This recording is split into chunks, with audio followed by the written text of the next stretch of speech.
Bismillahirrahmanirrahim. Assalamualaikum warahmatullahi wabarakatuh.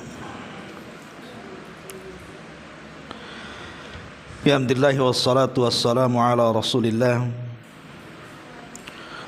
wa ala alihi wa sahbihi wa mawalah wa la hawla wa la quwwata illa billahi wa ba'du. Alhamdulillah, segala puja dan puji hanya milik Allah subhanahu wa ta'ala.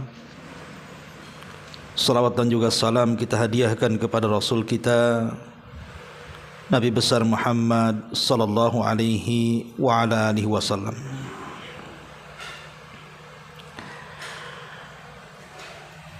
Baik, kita akan lanjutkan kajian kita, masih membahas Bahjah Qulubil Abrar, membahas hadis-hadis singkat namun syarat dengan makna dari kalam Mustafa alaihi salatu wassalam. Dan kita sudah masuki bab yang ke-59 tentang sifat seorang saksi yang adil. Kita baca hadisnya baru kita jelaskan. An Aisyah radhiyallahu anha marfu'an, la tajuzu syahadatu kha'inin wala kha'inatin wala majludin haddan wala dhi ghimrin ala akhi wala dhaninin fi wala'in wala qarabah walal qani' min ahlil baiti, rawahu Tirmidzi.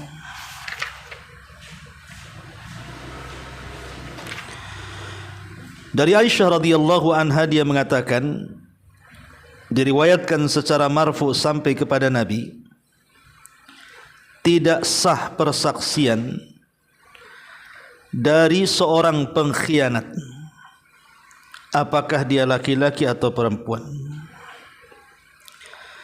Tidak pula dari seorang yang sedang menjalani hukuman cambuk. Tidak pula dari seorang yang dendam terhadap saudaranya. Tidak pula dari seorang yang diduga memiliki hubungan kerabat, dan tidak pula seseorang budak dari keluarganya.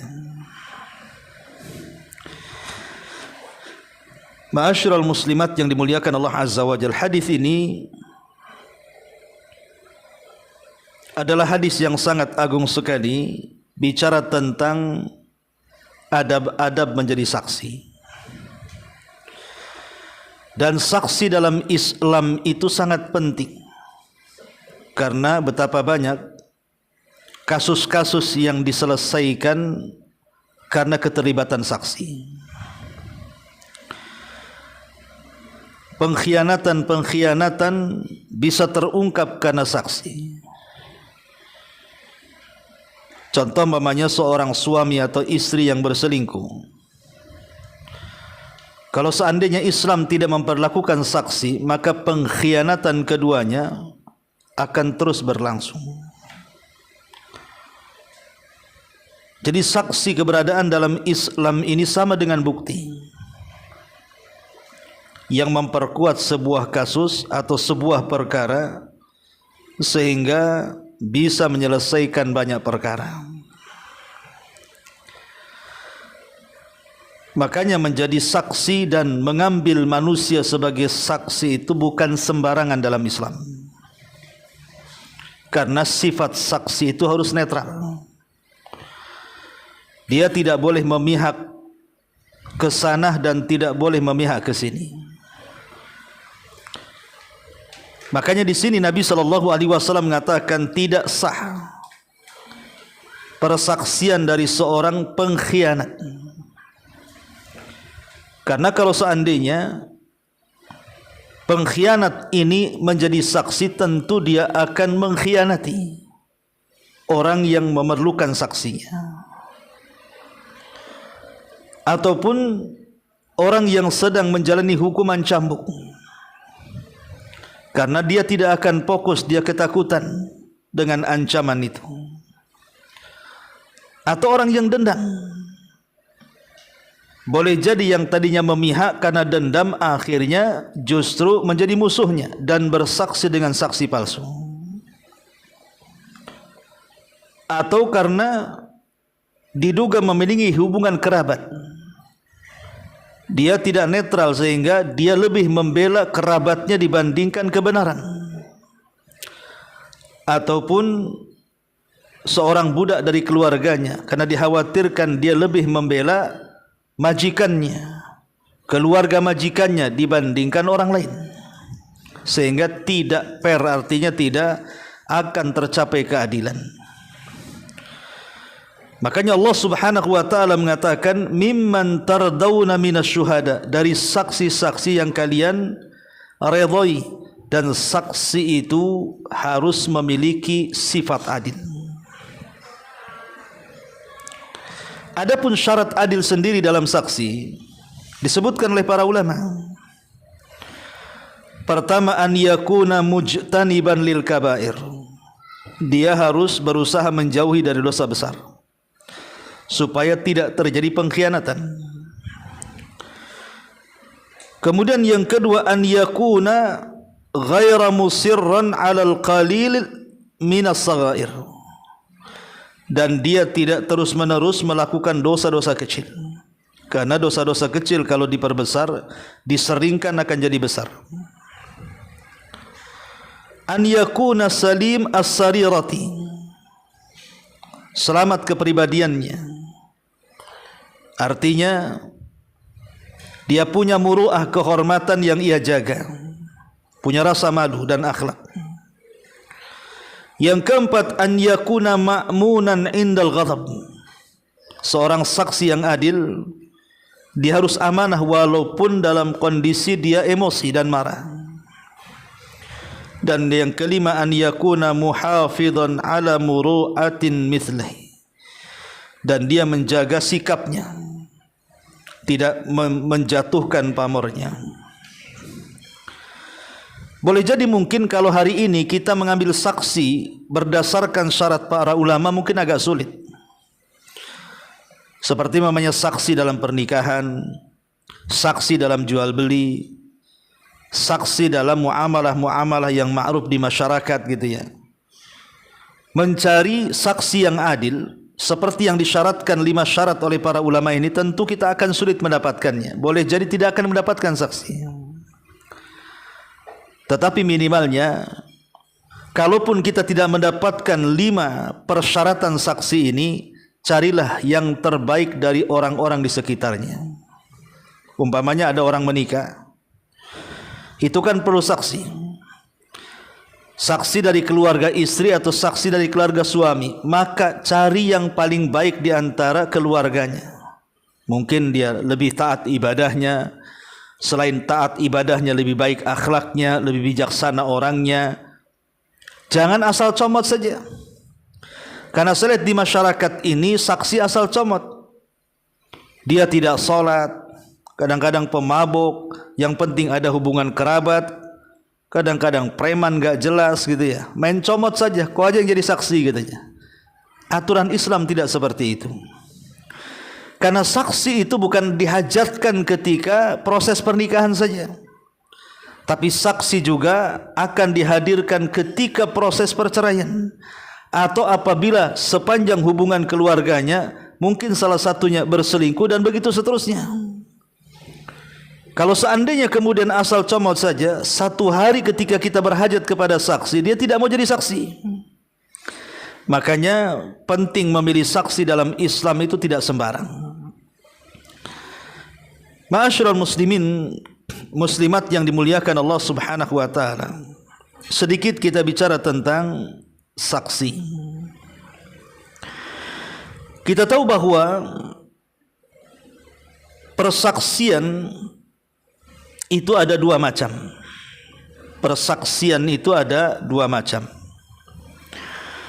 Ada persaksian yang berkaitan dengan huququllahi azza wajalla, hak-hak Allah Subhanahu wa taala.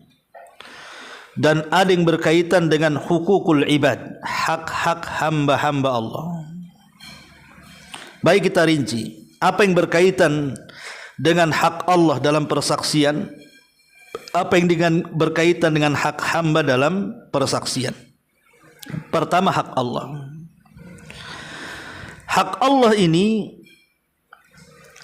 disebutkan oleh para ulama ada 3 macam. Pertama, Allah tidak akan menerima persaksian yang kurang dari 4 orang. Allah tidak akan menerima persaksian kurang dari 4 orang, dan itu berkaitan dengan hadduz zina, hukuman hudud yang diberikan kepada para pezina. Dan ini dijelaskan dalam Al-Quran. Allah sendiri berfirman, walladzina yarmunal muhsanati thumma lam ya'tu bi arba'ati syuhada fajliduhum thamanina jaldatan. Orang-orang yang mereka menuduh wanita baik-baik dikatakan pezina, sementara dia tidak bisa menghadirkan 4 saksi, maka dia harus dicambuk 80 kali. Lihat bagaimana Allah Subhanahu wa ta'ala kemudian menyusun hukuman cambuk ketika dia tidak mendatangkan 4 saksi. Maka seorang pezina tidak bisa dikatakan pezina kalau tuduhan dia berzina kurang dari 4 saksi. Ini berdasarkan ketentuan Allah Subhanahu wa ta'ala. Ini yang pertama. Tentu, kenapa harus 4 saksi pertanyaannya? Karena kita tahu bahwa pezinah ini kan 2 orang. Pertama laki-laki dan yang kedua perempuan. Maka seolah-olah 1 orang itu dianggap 2 saksi. Makanya kemudian orang-orang yang menuduh orang berzina itu tidak bisa tuduhan itu dianggap benar kalau tidak mendatangkan 4 saksi. Karena ini banyak di masyarakat, kadang-kadang suami menuduh istrinya berzina atau sebaliknya, hanya karena WA yang nyasar, hanya karena kata orang. Bahkan kalau seandainya nih seorang istri mendapatkan suaminya di rumah tetangganya sedang berdua-duaan dengan istri tetangganya, itu tidak bisa dikatakan dia sedang berzina, kecuali dia mendatangkan 4 saksi yang melihat langsung perzinahannya. Karena kalau seandainya seorang yang berdua-duaan dengan seorang wanita langsung dianggap pezina, maka murah sekali jiwa manusia ini, karena hukumannya kan rajam masalahnya. Sementara nyawa manusia itu berharga, makanya ada aturan-aturan. Kalau seandainya memang dia berzina tapi berdusta tidak berzina, itu ada hukuman tersendiri antara dia dengan Allah. Tapi kita selaku yang menghukumi apakah dia seorang pezina atau tidak, maka ikut aturan Allah, harus menyaksikan dan harus mendatangkan 4 saksi yang melihat langsung perzinahannya. Ini yang pertama. Yang kedua, saksi yang diperlukan 2 orang laki-laki. Artinya di bawah saksi menuduh orang untuk berzina. Seperti umpamanya para pencuri ataupun para pembunuh atau para perampok. Kita menuduh orang itu mencuri, kita menuduh orang itu membunuh, kita menuduh orang itu merampok, tidak bisa kecuali ada 2 saksi yang melihatnya. 2 saksi ini melihat dia sedang mencuri, 2 saksi dia melihat dia sedang merampok, 2 saksi dia melihat dia sedang membunuh. Itulah yang difirmankan oleh Allah Subhanahu wa taala, wastashhidu syahidaini mir rijalikum. Hendaklah kalian mengambil saksi 2 saksi dari laki-laki di antara kalian. Kemudian yang ketiga, cukup 1 saja. Jadi saksi dalam hak Allah itu ada yang harus 4 dalam tuduhan zina, ada yang cukup 2 laki-laki dalam tuduhan mencuri, merampok atau membunuh, ada yang cukup 1 saja. Saksi ketika melihat hilal Ramadan. Satu Indonesia tidak ada yang menyaksikan, rupanya ada yang ngaku menyaksikan 1 orang dan dia siap disumpah, maka persaksiannya harus diterima. Kenapa demikian? Karena Rasul yang mengatakan tentang masalah ini. Kata Ibnu Umar radhiyallahu anhu, dia mengatakan tara an-nas al-hilala. Manusia terus memperhatikan bulan sabit masuknya Ramadan. Fa akhbartu Rasulullah sallallahu alaihi wasallam anni ra'aituhu. Kata Ibnu Umar, maka aku kabarkan kepada Rasul, aku melihatnya. Fasamahu wa amara an-nas bisiyamihi. Maka Rasul pun puasa dan memerintahkan manusia puasa hanya karena Ibnu Umar 1 orang melihat, padahal sahabat tidak ada yang melihat. Tapi Rasul membenarkan persaksian Ibnu Umar. Ini yang berkaitan dengan hak Allah. Kemudian yang kedua berkaitan dengan hak hamba-hamba Allah. Ini pun ada 3 macam. Yang pertama, tidak diterima kecuali persaksian 2 laki-laki. Tidak diterima kecuali persaksian 2 laki-laki. Dan ini seperti dalam masalah perceraian, dalam masalah rujuk, dalam masalah orang masuk Islam, wasiat, wakaf dan begitu seterusnya, maka cukup mendatangkan 2 saksi saja. Umpamanya ada orang bercerai menghadapkan ke pengadilan agama, maka biasanya pengadilan akan minta saksi, dan saksi itu dibawa dua orang laki-laki. Atau wasiat, umpamanya seorang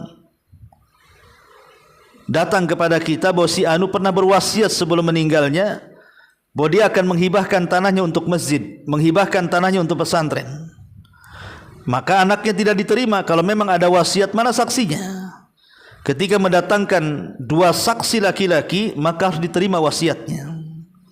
Ini yang pertama. Kemudian yang kedua, saksi 2 orang tetapi yang 1 laki-laki dan yang satunya 2 orang wanita. Jadi 3 orang. 1 laki-laki dan 2 wanita. Dan itu berlaku pada masalah muamalah jual beli, baik itu sewa menyewa, baik itu gadai menggadai, baik itu jual beli, maka cukup mendatangkan 2 saksi, yang 1 laki-laki dan yang satunya 2 wanita. Umpamanya ada seseorang akad jual beli mengelak, aku tidak pernah menjual benda ini kepada kamu. Kata yang akan membelinya, lah kemarin kan sudah janji dan sudah deal, ada kok saksinya. Nah, gitu ya. Maka saksinya harus 1 laki-laki dan 2 orang wanita. Dan yang ketiga cukup 2 saksi. Yang kedua, yang ketiga 2 saksi, 2 laki-laki dan 2 perempuan. 2 laki-laki atau 2 perempuan, atau kalau tidak ada maka 4 perempuan.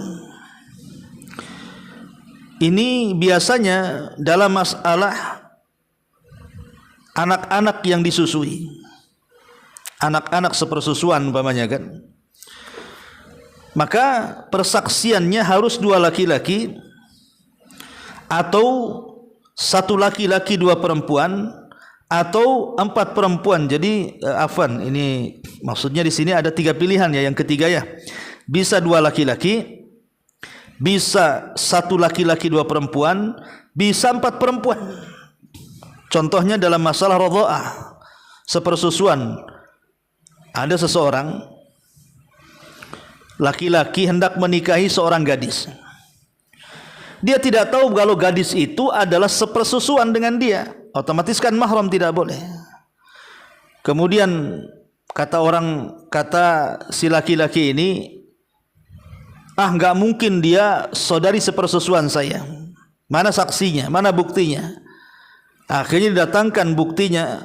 entah dengan cara dua laki-laki yang bersaksi bahwa memang dia sepersusuan, atau satu laki-laki dan ada dua perempuan, atau 4 perempuan. Nah, ini berkaitan dengan saksi. Jadi ada hak Allah dan juga ada hak manusia. Ma'asyiral muslimin, muslimat yang dimuliakan Allah Azza wa Jalla, adapun syarat persaksian, pertama, orang yang bersaksi itu harus muslim. Orang kafir tidak boleh jadi saksi. Karena Allah mengatakan wa ashhidu dawai adli minkum, dan jadilah saksi orang-orang yang memiliki keadilan di antara kalian. Maksudnya muslim di antara kita kaum muslimin, bukan non muslim. Orang kafir tidak bisa jadi saksi. Kemudian yang kedua, al-bulugh, dia harus balik. Artinya orang yang belum balik tidak bisa jadi saksi walaupun dia mumayyiz, artinya walaupun dia bisa membedakan mana yang baik mana yang tidak. Kenapa? Karena Allah mengatakan min rijalikum. Kalimat rijal di sini menunjukkan kebaligan dia. Kemudian yang ketiga, al-aqlu, harus berakal. Orang gila tidak boleh jadi saksi. Secara ijma para ulama, tidak boleh orang gila jadi saksi. Apa yang boleh disaksikan orang gila? Ngomongnya aja asal-asalan. Kemudian yang keempat, al-adalah. Orangnya harus adil, artinya tidak fasik, tidak melakukan dosa besar, seperti yang tadi saya syaratkan yang 5 perkara tentang siapa saksi yang adil itu. Karena orang fasik ini tidak layak jadi saksi, bisa saja dia berkhianat dalam persaksiannya. Kemudian yang kelima, an yakuna ghairu muttaham fi syahadatihi. Saksi tidak boleh orang-orang yang tertuduh, orang-orang yang tertuduh dalam persaksiannya. Kemudian yang keenam, an yakuna natiqan, harus bicara, saksi harus bicara, jangan orang bisu pula didatangkan. Nanti orang bisu tidak bisa ngomong, macam mana mau bersaksi dia. Kemudian yang nomor 7, an yakuna syahid yaqadhan, saksi harus menyaksikan dan sadar dengan kedua matanya. Jangan orang tidur diinterogasi, dia enggak menyaksikan. Jangan orang yang tidak hubung kait dengan permasalahan datangkan, itu saksi bayaran. Saksi itu harus menyaksikan, dan saat menyaksikan dia sadar, dia tidak sedang pingsan atau sedang tidur. Inilah 7 syarat orang itu jadi saksi. Adapun bagaimana dengan orang buta? Kita tahu bahwa asal persaksian orang buta itu tidak boleh, karena tidak bisa membedakan, kan, namanya buta. Tapi sebagian para ulama mengatakan boleh orang buta menjadi saksi dalam 5 perkara, 5 tempat, ya. Pada 5 perkara. Pertama, al-maut, kematian. Boleh orang buta menjadi saksi kematian. Kemudian yang kedua, nasab. Boleh orang buta digunakan persaksian dalam urusan nasab. Kemudian yang ketiga, boleh persaksian ini milkul mutlak, dalam permasalahan perbudakan. Kemudian yang keempat, at-tarjamah, boleh dijadikan saksi di dalam penerjemahan. Umpamanya dia bisa bahasa Inggris, memang buta, dia bisa menerjemahkan, maka boleh.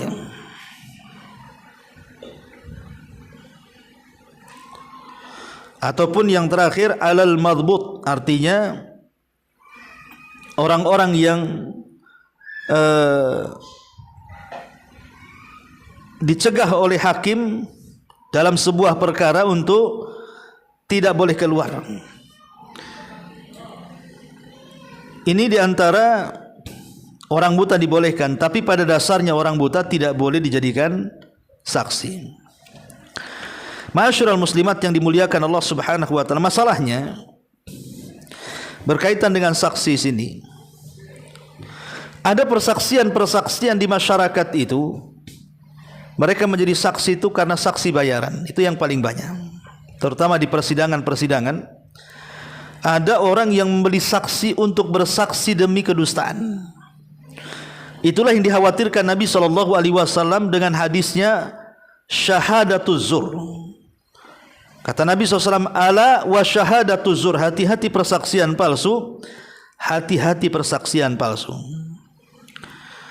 Karena persaksian palsu ini bahaya. Ibu jangan jadi saksi kalau ibu tidak melihat.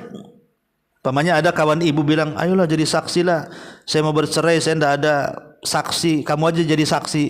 Ibu kalau tidak syarat memenuhi saksi, jangan jadi saksi. Kalau ibu tidak menyaksikan dan ibu juga tidak tahu ceritanya, cuman di skenario saja sama orangnya, nanti kamu harus ngomong begini, atau diceritakan masalahnya supaya ibu paham, kemudian ibu bisa menyimpulkan. Ibu kalau bukan menyaksikan, jangan jadi saksi. Pertama, karena syahadatuz zur ini tuhbitul a'mal as-salihah, bisa membatalkan amal soleh. Kalau seseorang asal mau jadi saksi, entah karena dia kawannya, kerabatnya, serampangan gitu ya, padahal dia tidak menyaksikan, maka bisa membatalkan amal soleh. Kata Nabi SAW, man lam yada' qawla zur wal amala bihi falaysa lillahi hajatun fi an yada'a ta'amahu wa syarabah. Ketika Rasul bicara tentang orang yang berpuasa, maka puasa seseorang tidak diterima ketika dia bersaksi dengan persaksian palsu. Kata Rasul, barang siapa yang tidak mampu meninggalkan perkataan zur, dusta, dan beramal dengan itu, maka tidak ada hajat bagi Allah untuk meninggalkan pencegahan makan dan minum saat puasa. Ini yang pertama. Yang kedua, persaksian palsu itu termasuk dosa besar, Bu. Termasuk dosa besar. Nabi mengatakan, ala unabbiukum bi akbaril kabair. Maukah aku kabarkan kepada kalian sebesar-besarnya dosa besar? Rasul mengatakan 3 kali. Sahabat mengatakan, tentu wahai Rasul. Maka Rasul mengatakan, al-isyraku billah, kau melakukan kesyirikan kepada Allah. Wa uququl walidain, engkau durhaka dengan kedua orang tua. Kemudian Rasul terduduk, kemudian bersandar sambil lisannya mengulang-ulang kalimat ala wa qauluz zur, ala wa syahadatuz zur. Ingatlah, jauhi persaksian palsu, jauhi persaksian palsu. Yang ketiga, syahadatuz zur, persaksian palsu itu Allah sebut satu nafas dengan kesyirikan, menunjukkan bahayanya. Jangan mau dijadikan saksi ataupun saksi bayaran. Karena Nabi SAW menyamakan kalimat syirik itu disebut satu nafas dengan persaksian palsu. Seolah-olah apa? Seolah-olah sebanding dosanya. Kemudian yang keempat, persaksian palsu itu menjadikan kita masuk neraka. Nabi SAW mengatakan, manik tata'a haqqam ri'im muslim biyamini faqad aujaballahu an-nar wa harrama alaihi al-jannah. Faqala lahu rajulun wa in kana syai'an yasiran ya Rasulullah wa in qadhaina min araqin. Apa kata Nabi? Barang siapa yang mengambil hak orang dan dia seorang muslim dengan sumpahnya, maka Allah akan wajibkan bagi dia masuk neraka dan Allah akan haramkan surga. Betapa banyak saksi-saksi palsu, saksi-saksi bayaran, dia bersumpah, wallahi bos si anu begini hanya untuk menguatkan orang yang meminta saksinya, padahal dia tidak menyaksikannya. Dia saksi palsu, dia saksi bayaran, dia hanya mengikuti kehendak orang yang memintanya. Ingat, ini terancam dengan neraka dan diharamkan surga, kata Nabi. Bahkan saksi palsu itu membangkitkan amarah Allah. Nabi mengatakan, manik tato amala imri'im muslim biyaminih kadzibatin laqiyallah wa huwa alaihi ghadban. Barang siapa yang mengambil harta seorang muslim dengan sumpahnya yang dusta, maka dia akan berjumpa dengan Allah dan Allah murka kepadanya. Dan saksi palsu juga mengakibatkan terlahir banyak dosa dan kebatilan. Banyak dosa dan kebatilan. Sebab orang kalau sudah bersaksi dan dia sebenarnya tidak menyaksikan, memungkinkan isinya ghibah, memungkinkan isinya dusta, memungkinkan isinya namimah, memungkinkan isinya menuduh orang yang tidak salah jadi salah, menjadikan orang yang tidak layak di penjara masuk penjara, menjadikan orang yang layak tidak dibunuh jadi dibunuh, menjadikan orang yang hartanya berpindah ke tangan orang, mengambil harta orang. Jadi kalau saksi palsu ini, itu turunannya banyak sekali tuh dari dosa-dosa yang akan diambil dia. Makanya ingat, jangan mau dijadikan saksi. Jangan mau dijadikan saksi kalau memang kita tidak menyaksikannya. Karena saksi palsu ini, saya ulangi, dia adalah sebuah kemaksiatan dan dosa dan termasuk dosa besar. Yang kedua, saksi palsu ini sama dengan tolong menolong di atas kezaliman. Dia sudah tahu dia bukan saksi dan dia tidak layak jadi saksi karena dia tidak pernah menyaksikan. Tiba-tiba kemudian membantu orang yang orang ini terkadang sedang menzalimi, kemudian kita siap menjadi saksinya, sama saja kita menolong dengan kezaliman. Akhirnya tadi orang yang tidak layak diambil hartanya diambil, orang yang layak tidak layak masuk penjara, orang yang tidak layak dihukum jadi dihukum, dan begitu seterusnya. Maka saksi palsu ini bisa menyeret kita at-ta'awun 'alal itsmi wal udwan. Itu sama dengan tolong menolong di atas kezaliman. Dan boleh jadi sebaliknya, dia menghinakan orang-orang yang dizalimi. Dia merendahkan orang-orang yang dizalimi karena Anda membantu yang zalim. Berarti dia merendahkan orang-orang yang dizalimi. Makanya Nabi SAW ketika menghadapi orang yang sedang bermasalah itu, kata Rasul, jangan-jangan di antara kalian ada yang fasih dalam bicara, sehingga yang fasih ini memenangkan perkara, padahal belum tentu dia yang benar. Makanya keputusan hakim itu tidak menghalalkan yang haram. Pamannya ini ada orang kasus di pengadilan, menang dia. Kasus waris, kasus tanah, kasus apa, menang dia. Kemenangan di pengadilan itu bukan menghalalkan yang diharamkan. Putusan hakim itu tidak bisa menghalalkan yang diharamkan. Dia hanya menang di pengadilan saja. Tapi benda itu yang tadinya halal jadi haram atau yang tadinya haram jadi halal, itu bukan hak wewenang hakim. Itu kembali kepada kita. Ya. Jadi ingat bahwa itu hanya kemenangan di dunia, bukan kemenangan di akhirat. Makanya Rasul mengatakan boleh jadi di antara kalian ada yang lebih cerdas bicaranya. Mungkin lawyer yang dibayarnya mahal gitu ya. Sementara yang lawannya lawyernya biasa-biasa saja atau tidak pakai lawyer, sehingga akhirnya dia kalah padahal itu adalah milik dia umpamanya. Maka hati-hati bahwa putusan hakim itu bukan menghalalkan yang diharamkan Allah Subhanahu wa taala. Lalu kenapa kemudian akhir-akhir ini banyak bermunculan saksi-saksi bahkan siap dibayar? Siap dibayar. Bahkan ada yang tidak mau dibayar karena menolong kawannya, menolong saudaranya, menolong kerabatnya, dia bisa jadi saksi, apalagi sampai kemudian dibayar untuk jadi saksi palsu. Naudzubillah. Kenapa banyaknya hari ini saksi-saksi palsu itu? Pertama karena dha'ful iman wal khaufu minallah. Lemahnya iman dan lemahnya takut dia kepada Allah. Ketika orang lemah iman dan lemah perasaan takut kepada Allah, maka dia bisa bersaksi sekehendaknya. Yang kedua, dha'ful ilmi. Maksudnya ilmu syar'i, lemahnya ilmu syar'i, dia tidak tahu hukuman atau dampak menjadi saksi yang palsu itu seperti apa. Kemudian yang ketiga, hubbu khuyala wal madhi, karena dia mencintai kesombongan dan pujian. Atau yang keempat, at-tama'ul mali, mungkin dia tamak terhadap harta karena sudah dibayar, maka dia akan bicara sesuai dengan yang bayar. Dia akan bersaksi sesuai dengan yang memberi uang. Memang tujuannya hanya dunia dan dunia, nggak peduli mau saksinya, mau persaksiannya palsu, mau benar, yang penting dia dapat uang.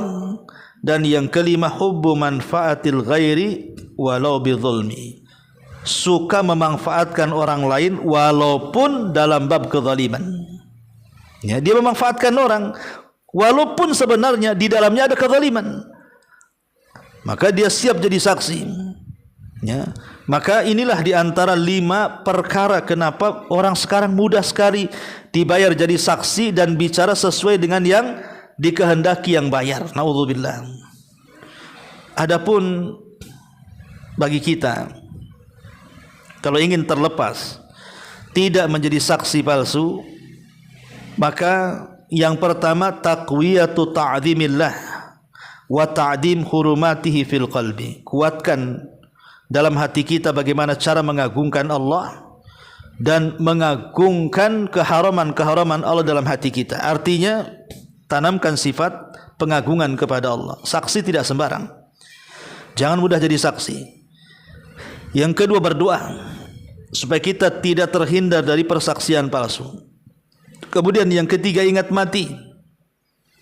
Hei para saksi yang serampangan, yang bicara dengan ucapan sesuai yang dikehendaki, yang bayar, ingat bahwa Anda akan mati. Anda akan mati dan akan dipertanggungjawabkan persaksian Anda di hadapan Allah Subhanahu wa ta'ala. Atau yang kelima, ingat, kalau Anda bersaksi untuk kezaliman, harus ingat doa-doa orang-orang yang dizalimi. Orang-orang yang dizalimi itu mustajab. Terkadang orang tidak paham di pengadilan, dia asal ngomong saja gitu ya, atau di masyarakat asal ngomong, saya menyaksikan, padahal tidak. Saya siap jadi saksi, padahal dia bukan pakarnya. Ingat, kalau ini bab kezaliman, sampai-sampai orang yang dizalimi dia sakit hati kemudian berdoa, maka Anda juga akan terimbas doa orang-orang yang dizalimi, yang Rasul katakan, ittaqi da'watal mazlum fa innaha laisa bainaha wa bainallahi hijab. Hati-hati dari dakwah orang-orang atau dari doa orang-orang yang dizalimi, karena antara dia dengan Allah Subhanahu wa taala tidak ada penghalang. Inilah diantara dampak dari persaksian palsu ini. Jadi persaksian palsu ini hati-hati, karena biasanya isinya dusta, isinya mengada-ngada, isinya mendolimi orang, membolehkan yang diharamkan terkadang, dan begitu seterusnya. Ya, inilah diantara keterangan hadis yang singkat dari hadis yang ke-59. Adapun tentang keterangan pengarang, ibu bisa baca sendiri. Taib, sebelum saya tutup ada beberapa pertanyaan.